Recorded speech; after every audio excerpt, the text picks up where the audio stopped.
আসসালামু আলাইকুম। আজকে 12টা রোজা যাচ্ছে। আজকে এই যে আমাদের খাবার আর কিছুক্ষণ পরে ইফতারের সময় হয়ে যাবে। এই যে সালাদ, তারপর আভোকাডো ভর্তা, আর এই যে এইগুলো তো অনেক স্বাদ, পিজিল, এটি মূলার মতন, এটি এইখানে কয় পিজিল আর কি। আর এইটিও অনেক স্বাদ। সেখানে আমার জন্য রাখেছি, এটিও আমার জন্য রাখেছি। পিজা বানানি হচ্ছে। পিজা আমি কিভাবে বানাইছি সব প্রত্যেকটা ভিডিওতে দেওয়া আছে। এই যে পিজা গিনান বানানো হচ্ছে। আর সবাই সবার জন্য দোয়া করবেন, প্রবাসী ভাই বোনেদের জন্য, বা হোক প্রবাসী হোক দেশে, সবাই সবার জন্য দোয়া করবেন। কিছু জন্য আমার এখানকার পরিস্থিতি বেশি একটা ভালো যাচ্ছে না।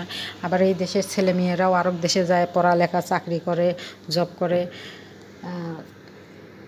সবার জন্যই দোয়া করবেন। কিসের জন্য এই দেশে গণ্ডগোল চলতেছে আজ কতদিন ধরে, সেই গণ্ডগোল চলতেছে।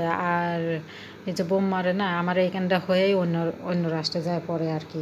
জটিল বাই চান্সে জটিল বেকায়দায় পড়ে, তাহলে তো মরণ ছাড়া আর কোনো গতি নাই। এই আর কি, সবাই আতঙ্কায় রয়েছে আমরা, সবাই সবার জন্য দোয়া ছাড়া আর কিছুই করার নাই কো। আল্লাহ যা করে ভালোর জন্যই করে। রহমতের দিন গিনান দেখতে দেখতে চলে যাচ্ছে 12টা রোজা।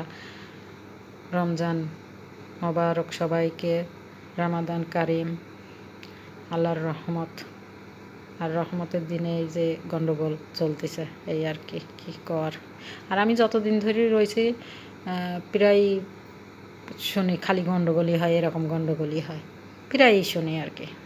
কিছু করার নাই এখন, এই আর কি, কী বা করবি। নসিবে যা থাকে তাই হবে আর কি। সবার যা হবে আমারও তাই হবে, এই আর কি। এটাই চিন্তা করি আর কি। আল্লাহ যদি মৃত্যু এই দেশে রাখে, এত হবে, ভয়ের কোনো কারণ নাই। ভয় করি কী লাভ? দুনিয়াতে আসলে একদিন যাতেই হবে, ভয়ের কোনো কারণ নাই, যাতে তো হবেই এই দুনিয়া ছাড়ি, হয়তো আগার পিছে, এই আর কি।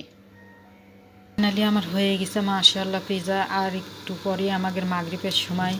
আর দুনিয়াতে এসেছে একলা, যেতেও হবে একলা।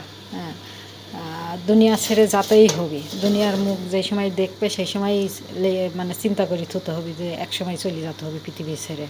আল্লাহ যখন যাক ডাক দিবি তখন, আল্লাহ যখন যাক ডাক দিবি তার তখনই মরতে হবে, বা তার তখনই দুনিয়া ছেড়ে চলে যেতে হবে, এই আর কি। 12 রোজার খাবার গিনানো আমার হয়ে গেছে মাশাআল্লাহ, আলহামদুলিল্লাহ।